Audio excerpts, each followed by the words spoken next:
Hello my guys, this is my life in America as a new mom.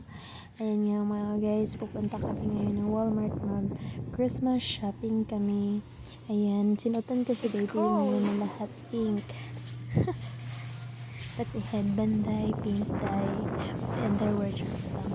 Ayan guys, lahat dye pink yung aking pinasot. Ay, kasi pala yung pants niya kasi wala akong pants.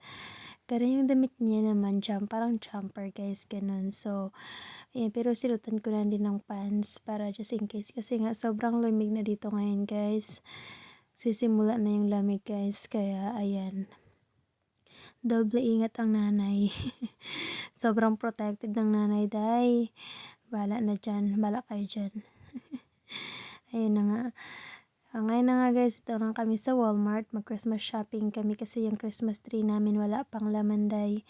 Kaya ito, habang si Alice naman nasa school, kaya tamang-tama din. Ngayon day off ni Daddy Kano, kaya ito pumunta kami ng Walmart.